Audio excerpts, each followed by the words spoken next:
All right, we are live. Hold on, let me announce on Twitter that we are live. There we go. All right. Make sure I have everything. It's been a while since I've done a live stream, so forgive me. But yeah, wow. Thank y'all so much for everyone who is watching, and welcome to the live stream for the Q&A for The Last Survivor. For those who don't know, my name is Jason Bullock. I am the director and producer of The Last Survivor. I'm late. I am not late. I said 6 o'clock. It is 6 o'clock now, Zach. I am not late. I just don't do my 3-minute countdown that I used to do. That's all. But like I said, my name is Jason Bullock. I am the director and producer of The Last Survivor, which is the short film I just released this past Monday on Labor Day here on my YouTube channel. And before we get into the Q&A, I just want to say thank you so much to everyone who's watched it, to everyone who has commented, who's liked it, for those who've shared it.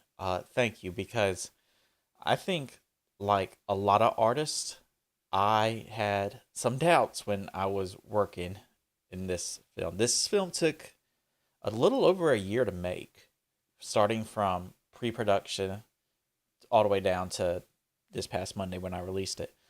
So, and there was a lot of doubts, especially when I was going into post-production, about how this movie would be perceived and if anyone would like it. But yeah, the overwhelming response for it has been awesome.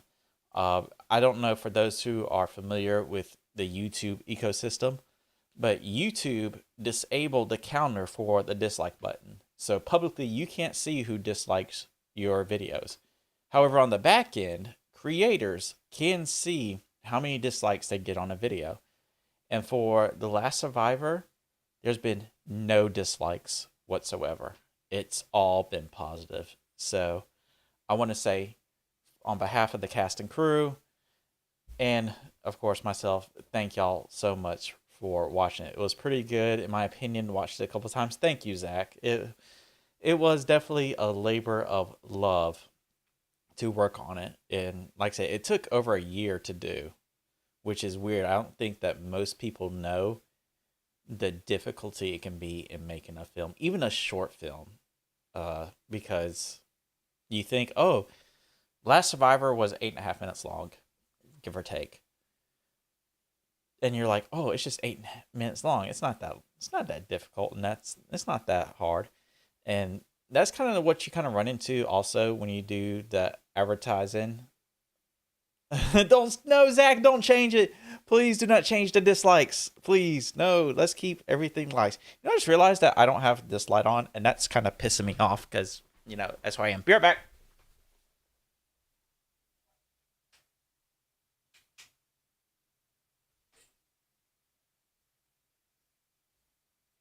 Okay, that's a little better. All right, cool.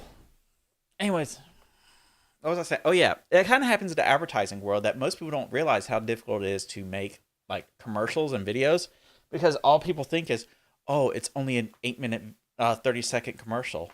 How hard can it be? It's really hard, and so to do 8 minutes is crazy, and yeah, it took a year for me to make. I actually have films that I've read and I've gotten permission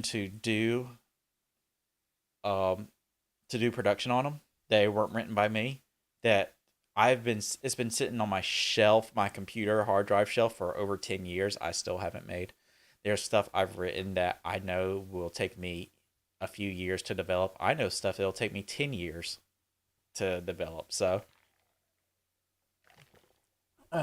yeah, people don't realize how much storage space. A little under a terabyte. I actually, hold on. This hard drive right here, this Samsung T7, this is The Last Survivor. There's nothing on this except for The Last Survivor, and um, I think there's maybe 30 gigabytes left of free space on it. So, and I did, and it's surprisingly, I'm surprised that I could fit all that in a terabyte because in the video world, so for those people who don't know, film and video, when it comes to capturing, you can capture it a number of ways. You can capture what we call raw footage, which is these huge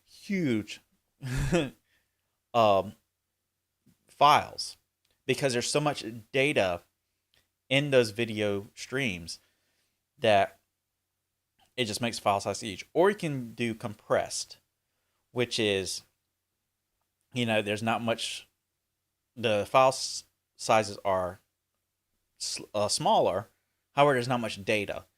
And when you're working on stuff like when you're doing post production color grading or any visual effects work, you want as much data as you can so that you can, give accurate color, do better visual effects. You just want all that data.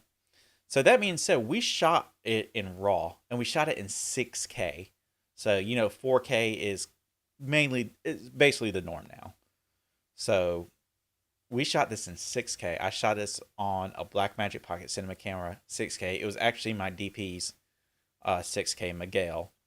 So yeah, we shot it all in RAW 6K. And so surprisingly, that we got that to all fit under a terabyte was amazing. And we shot it over 3 days. So we had 3 days worth of footage all under a terabyte. Now, Blackmagic, their RAW codec, even though it's RAW, it still has some compression to it. So it's not true RAW, but it's good enough RAW. And even so, the file sizes were huge. So yeah, it's under a terabyte.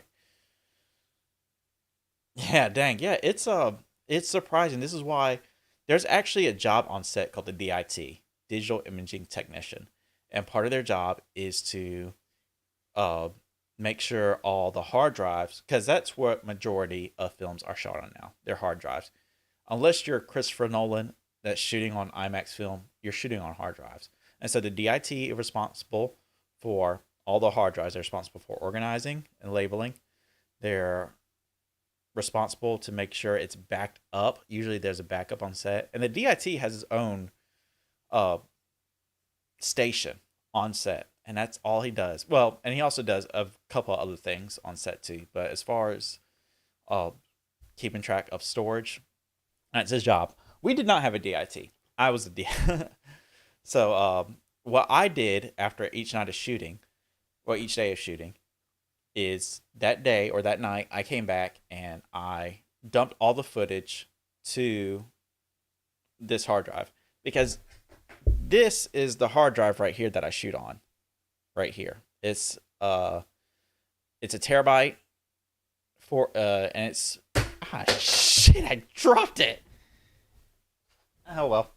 All right. So this thing, I believe it's a terabyte. I've had this for a while now. I can't remember. Yeah, I think it's a terabyte. And it's actually, I think it's started really made for like my camera, the Blackmagic camera. So, yeah. So I would take this, hook it up to my computer, and then dump it to that hard drive. And then overnight, I subscribe to a file service, an online service called Backblaze. What Backblaze does is Backblaze backs up everything on my computer and my hard drives. And so that's what I did. So I came in here, and then for the longest time, unless I needed to, I didn't dump anything off the shooting hard drive, this one, the skinnier one. So for a while, I had a number of copies to make sure nothing was left because the way production I had 3 days, and I had people coming from all over. Brooke, who played Beth, I think for that time she was in North Carolina, but I think she went back. She's originally from Florida, and I think that's where she's at now. Jeff lives a few miles away from me, but Miguel, my DP, my director of photography, is in Charleston, South Carolina, which is like 6 or 7 hours away. My audio boom mic operator Brandon. He's in Chapel Hill, which is a few hours away from me. Allison, my BTS photographer, is in Wilmington, which is about 3 hours away from me. And then Sora, who is my PA, my production assistant. I'm not sure where Sora's from. I think she's from the Raleigh area, which is only like 30 minutes away from me. Whew. So yeah, I had to make sure everything was backed up. So I did not have time to mess around. All right. Is there any other questions anyone's has? Let me know in the chat how, any questions about filmmaking or about The Last Survivor in general. I can tell you the tale of how it came to be, and this actually might go on a YouTube video because I'm thinking about kind of revamping this YouTube channel to not only do my films, but to kind of show like how films are made, and to for a while be a YouTuber again, just for the simple fact that this will help me make my films. And so I can do a deep dive on this on another video, but I can tell you this. I found this script online on a website that I go to called simplyscripts.com, and they have tons of of unproduced scripts, both shorts and features. Now, for those who don't know, in the according to the Academy, people who give Emmys and stuff, anything beneath 45 minutes is a short. Anything above 45 minutes is a feature length film. So, Simply Scripts has both shorts and features. And I read this short, and it was actually under a different name. I contacted the author. He gave me permission to produce it. I changed the name because I wanted a more marketable name, and James, the author, agreed with me. So, and that's how I came to think. Speaking of, do you keep renaming the show? Yes, I do. There is a reason why. Okay, so this channel has had 3 names. My name, well, it's been named 3 times. Number 1 is Jason Bullock, me, my film. 2 is Horizon B Films, which is my production company, my film production company. And then 3, back to my name again. And here's why. I've been researching. Now, for those who don't know, I've been part of corporate video production for a long time, and I've delved into like marketing as well. And so one thing I've learned is that in the past, decade, personal branding has exploded. You look at people like Gary Vaynerchuk, Mark Cuban, and then you look at directors, Christopher Nolan, Quentin Tarantino, Steven Spielberg, George Lucas. Most people know those people by their names, like their personal names, not by their companies. George Lucas with Lucasfilm might be the exception. But does anyone know Christopher Nolan's production company? It's Syncope, or it's something like that. It's some weird name. Quentin Tarantino, I don't think has his own production company anymore, but he used to, and I forget what it's called. Jason Blumhouse, who does a lot of horror stuff, he might be another exception to the rule because he founded Blumhouse Films. So that's another thing. But a lot of people watch movies because of the director, not the production company. And so I just think it's a better marketing strategy for me if I make this stuff that while I have Horizon B Films as in the back end as like the legal entity to do all the legal stuff and everything that does the business side, the front facing side will be me, Jason Bullock. And I think that's best for me. I thought about, just being Horizon B Films and just promoting it that way, but people buy from people, even if it's buying attention to watch a movie. I mean, let's look at Oppenheimer. Big success. Why was it a big success? Christopher Nolan. Because that man's a freaking genius when it comes to making films. And most people know that. And most people trust him. They've watched, the Batman trilogy that he did. Okay, I know a lot of people don't like The Dark Knight Rises. I do. It wasn't the best. We can all agree that The Dark Knight was the best. Let's be honest. But Oppenheimer was a success mostly because people trust Christopher Nolan. People trust Quentin Tarantino and any movie that he makes. I mean, I love Quentin Tarantino movies. Kill Bill is one of my favorite movies. So you think about, and you also think about when you see a good movie, you always look up, oh, who starred in it and who directed it.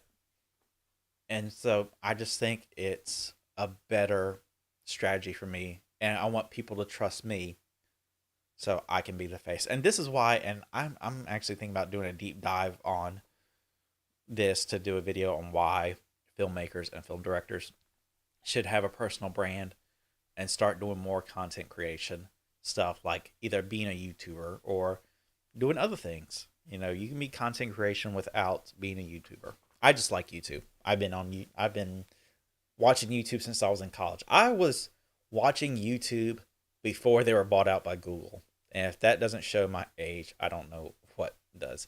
You like that trilogy? Love that trilogy. And that's the trilogy that introduced me to Christopher Nolan. Um, I'll never forget when I saw the trailer for Batman Begins when I first saw it. I'm like, really? They're going to take another stab at it? But it was interesting because, you know, it wasn't the campy Batman and Robin and Batman Forever movies. This was serious. It was realistic. And I just fell in love with Christopher Nolan after that. So, anybody else have any questions on The Last Survivor or, you know, filmmaking in general? I'm here to answer questions because another thing I want to do, and I'm thinking about doing weekly live streams, talking about films and talking about filmmaking, is that I believe this is going to sound weird because it might, because I'll just go ahead and say it. Fuck it. Uh, I want to believe in the democratization of filmmaking, and I think we're getting there. I think YouTube was supposed to be the start of the democratization of filmmaking. YouTube and Vimeo. Unfortunately, it hasn't done that yet. It hasn't. It's brought up another type of creator, the content creator, the YouTuber.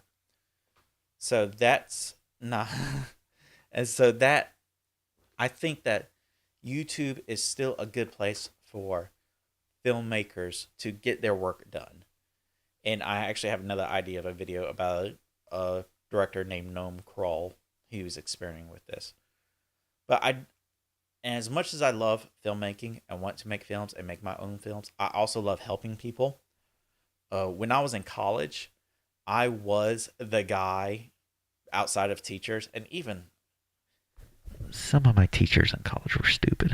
I'm not gonna lie, but I was one of the guys that people came to me, hey Jason, help me figure out how to do this. Hey Jason, how do you edit it like this? You know, and I'm not trying to do a humble brag. I'm just stating the fact. That's because I love filmmaking so damn much. I love this art form. But when you reach Hollywood and even some indie film level, it is such a gate kept community. Oh my God. Like, it is pulling teeth trying to get information. And I just think it's crazy considering we live in an era where people are making millions dancing on TikTok. So I want to not only make my own films because I have a Apple Note on my computer. And I have a list of short films, feature films, and limited run TV series I want to develop. But I also want to help others. And this kind of goes back to the whole marketing myself and the personal brand thing. When people see me as someone who helps others, they'll trust me more and they'll watch my films more. Now, I know that seems kind of nefarious or whatever, but I mean, that's the truth. I mean, let's look at people like Gary Vaynerchuk. Anytime he launches something, his fan base goes to it because they trust him.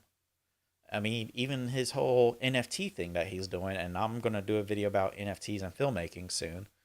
But I mean, that's got that when that's launched, it seems a success, and I think he was doing another a convention about it. So people trust people, and so and I've always liked helping people. I've always been someone who loves helping people, especially when it comes to filmmaking. So there's that. Miguel is here. Yes, Miguel. Okay, for those who don't know, Miguel was my DP, and for those who don't know, DP stands for Director of Photography. And it was his camera that we shot on that I mentioned earlier. And Miguel, you are so damn awesome to work with, and your shots. There's so many comments on how awesome the film looked, and that was because of you. So, Miguel, you did an awesome job. Thank you so much for all your hard work. Everyone, tell Miguel thank you. Uh, I'm so glad you're here, Miguel. Miguel, while you're here, if you have an IMDb page, send it to me. I'm gonna go ahead and mention that. Yeah, if you have IMDb, send it here. If anybody else is on my cast and crew, if you haven't already, send me your IMDb page. And let me just say, IMDb is the worst thing to edit. Oh my God, why does it feel like I'm stuck in early 2000s internet webpage when trying to update that damn website? My God, I can make a website from scratch if I remember HTML. I used to know HTML, but I could probably make a website from scratch that is easier to update than fucking IMDb. It was an awesome time. I enjoyed the hell out of it. And I might be calling you soon because I do have an idea for another short film. I think I was telling y'all about this, but there's a way I'm going to incorporate that into a kind of online course, but not just a course, but like an on-set experience that people can participate in. So, send it tonight? Yes, please do, because I need to update it. And IMDb takes forever for it to actually show up on the page, which is weird. It's the standard. Actually, for those who don't know, there is a new app called, well, it's not new, it's new-ish. I've had it for like a year now, called Letterboxd. Letterboxd is like a social media for filmmakers. You go there, you rate films, you give reviews, and a lot of cinephiles like myself use it. Now, I do have one film on Letterboxd, my one short film called Prevention. I'm in the process of adding The Last Survivor on Letterboxd so people can rate it and tell others. And they don't use IMDb. They use something called is it the movie database? Let me look. Yeah, TMDB. The movie database. Excuse me. IMDb is like international movie database, I do believe. But anyways, TMDB is so much easier than IMDb. Oh my God. IMDb needs to just take some lessons or buy out TMDB and incorporate how they do database management for films, because oh my God, IMDb is so damn terrible. All right, so we've been live for about 30 minutes almost. I think if anyone else has any questions, comments about filmmaking, any part of filmmaking or The Last Survivor, I will go ahead and shamelessly plug that if you have watched it, well, if you haven't watched it, watch it. And if you have watched it and you like it, I know you probably liked it and commented, but if you can do me a big solid, is if you can share it. If you can share it out to the world, because if you are someone who's probably like most people who is tired of the same reboots and sequels and remakes and you want more original stuff, sharing work of filmmakers that you love is the first step to getting original stuff made. I always point out to David F. Sandberg. For those who don't know, he he is now known as the Shazam director. But David actually got his start on YouTube making shorts and one of his shorts went viral, and he is now in Hollywood. He still does some stuff on YouTube now and then, but he that's how he got his start. Is people liked it and they shared it, and that's how he got into Hollywood. He didn't do the usual route, which is a lot of people is they start out as a PA, a production assistant, and then they have to work your way up the ranks or anything. I think because he's from Amsterdam or the Netherlands. I don't know. He's from one of those countries. But that's how he got started. Is he made shorts on YouTube, and how he now he's making feature films in Hollywood. Even though Shazam 2 was, I enjoy Shazam 1. Shazam 2, not so much, but I think that was more on the studio side than the director side, but we can get into that whole debate later. But back to my original point. If you liked it, please share it. Please share it on all your socials. Share it with your family members, your friends. Say, hey, look at this up and coming filmmaker. Not a young one. I don't know if you can see the gray hair. I just turned 40 a few months ago. So, but I am trying, I am trying to start my dream of being a filmmaker. I still do client work. I used to have a full-time job. I lost my full-time job a few weeks ago. But now I do have some freelance stuff that I do. But my ultimate goal within the next few months or the year is to where I can concentrate nothing on either making my films or content creation here on YouTube, which will help me make my films.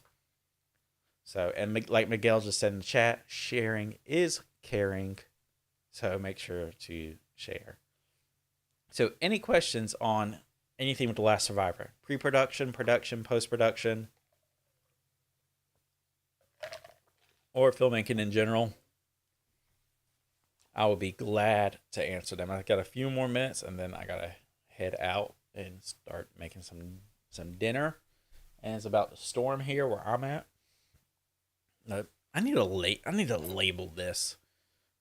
For those who didn't see earlier, this hard drive has The Last Survivor. This is, well, and it's also backed up online. But this hard drive is The Last Survivor. Every single piece of footage shot, visual effects made, color grading, graphic, scripts, everything. Yeah, it's true, Zach. I have no excuse. Well, depending on a freelance job, freelancing can take up some time. It depends on the project. But yeah, I have no excuse. Now, I wish I could. Now, for those who don't know, I know Zach. He's a gaming buddy of mine. I used to stream video games. So I do have a streaming channel. I'm not active on it anymore. Honestly, I wish I was. I actually really enjoyed live streaming and live streaming video games. But my computer, unfortunately, is too old to do it now. I can live stream, like, this is taking up. See, just doing this right here, I can see on my resources, is taking between 20 and 25% of the resources on my computer, which is nuts. It shouldn't be taking no more than 5%. But that's how old my computer is. So I can't stream video games anymore. But now I can I can do streams like this, which I'm thinking about doing. Like I said, I'm thinking about doing weekly live streams where I just sit here. We talk about films. We talk about filmmaking, whatever you want to talk about, some news. Like I know there was some news, or some filmmaking news that just came out this week that I was like, holy crap. Like AI. We can talk about how AI is not copyrightable, but then that can go into transformative content. And so yeah, that's gonna be a fun issue to look into about filmmaking and AI. That's gonna be fun. But there was another big filmmaking news. I'm not talking about the strikes either. But yeah, so I was thinking about, doing some weekly content, and I want to do more than just like gear reviews. I hate channels that are just gear reviews. I think they suck. I think there's no originality in it. And I'm actually gonna do a whole video soon on why you should unsubscribe from so-called YouTube filmmakers who are not real filmmakers. So, but yeah, I'm gonna be doing a lot more content. For those who don't follow me, I am active on Twitter. I know it's called X, but I'm calling it Twitter. So if you look up Jason Bullock TV on Twitter, that's honestly where I'm probably the most active on social media. So, and of course, I'm here, Jason Bullock Films on YouTube. So yeah, gonna be pulling out much more content, and with that, I hope to do more films as well because this channel is monetized. I'm not getting a lot of money. I think The Last Survivor so far has made me $2 off YouTube with its over 500 views. So I'm not making, that big YouTube money. It's Twitter. It is Twitter. It is Twitter. I don't care what Elon says. I can't get behind X. If it says it's X, it makes me feel like I'm in a porno site, and no, I'm not into that, man.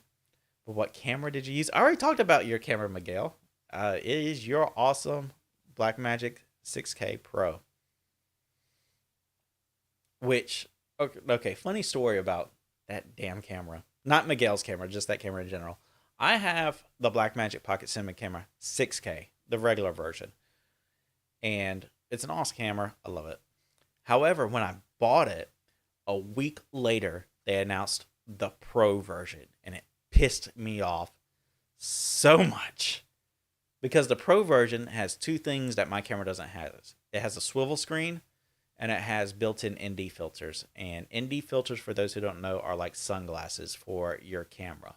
It allows you to darken the image, but it does allow you to open up the camera lens more so you can get that awesome depth of field blur while being out in like direct sunlight. So yeah, those are two differences, but it's a hell of a difference. With Miguel's camera, when we were outside, I didn't have to worry. I think I did bring some ND filters, and we might have used more, but like his built-in ND filters, I think mostly that's what we mostly used, and we didn't have to worry about external NDs because sometimes external NDs can be a bitch. So but yeah, those two differences make a lot of difference. Like the swivel screen, because there were some times Miguel was on the ground, and um,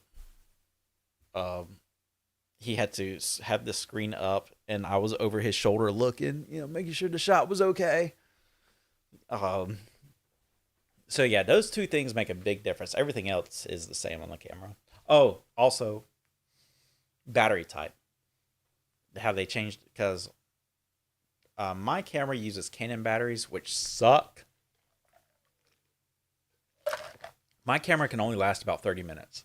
But the 6K Pro now has an attachment where you can have Sony MPF batteries, which last longer. And attachment, you can put like 2 or 3 batteries in it, and it makes it last a whole hell of a lot longer.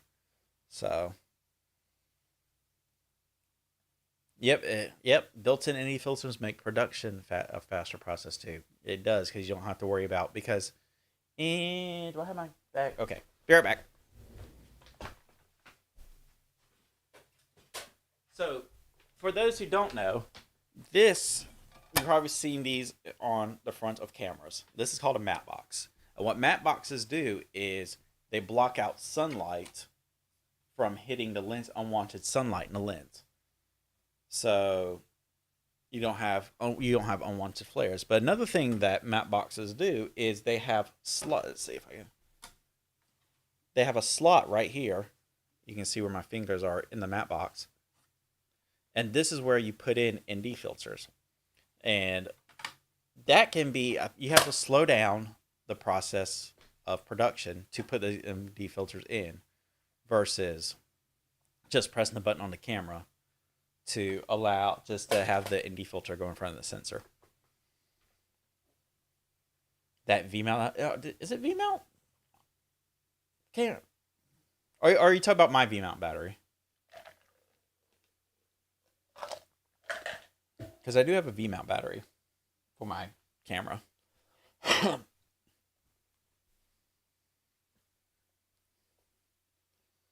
right. So guys, might just stay here for like 2 more minutes, and then I'm gonna head out.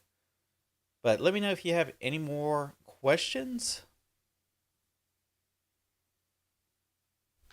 about either filmmaking in general or The Last Survivor. And like I said, thank y'all so much for liking it and doing everything you can to share it out, because this it's amazing the trajectory.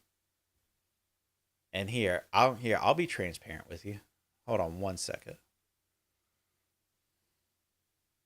So let's see. Do I have cool? Okay. So this is what I see on the back end of YouTube. This tells me how many views it's had, the watch time. I've gained 10 subscribers on the channel because of this film, and how much revenue, $3. But it's just amazing, this trajectory, and it keeps going up.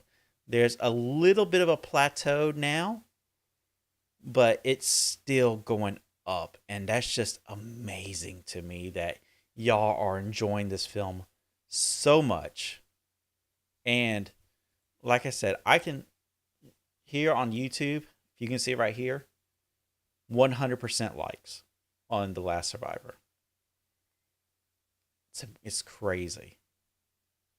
And it humbles me so much that people are watching this and they're enjoying it so much. And like I said earlier, I had doubts in the post-production process of this film, and that's just my self artist, self doubt. Because there is a phrase, like there's like different phases of an artist. Like, this is awesome, this is okay, this is shit, I'm shit, this is okay, then it's like this is awesome again. So it kind of repeats itself. So but I did have my doubts, but it makes me so happy. And I know you're not supposed to, like, don't let other people validate you or whatever, but I mean, you work on something for over a year and you go through the headaches of it, which, most of y'all don't even know some of the headaches that I had producing this film. And it's so rewarding to see that people like it. So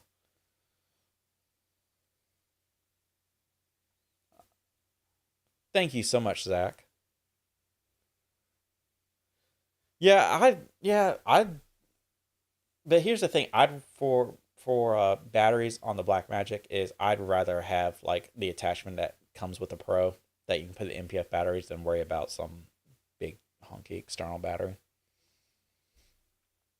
I'll tell you what, man, I've shot on some Reds and some Aries, and I just love how their battery life is awesome. Even though I think Red makes good cameras, but as a company, they've done some shady shit. So I will give them that. All right. Well, guys, I think this is where I'm going to wrap it up. Thank y'all so much for watching. And I'm just going to say it again, man. Thank y'all so much for watching The Last Survivor. Thank you so much to the cast and crew that helped out on The Last Survivor. I haven't been able to make it without y'all. I don't know if they're watching, but thank you to Michael and Michelle and Thomas for allowing me to use their locations, especially the underground bunker. Oh my God, the underground bunker. That was an amazing experience. I never shot in an underground bunker before. So, you like your GoPro for grilling streams? GoPro, GoPro was like, had such a promising future. Now they're just not inventive enough. So, poor GoPros. They just released like a GoPro 12 and like nobody cares. Oh. But anyways. But like I said, guys, thank y'all so much for watching. Thank you for the cast and crew who've made it. And like I said, if you continue to enjoy it, make sure to share it out, because that's the only way we're going to make a difference on getting indie films made and not relying on the same broken Hollywood system that we have now.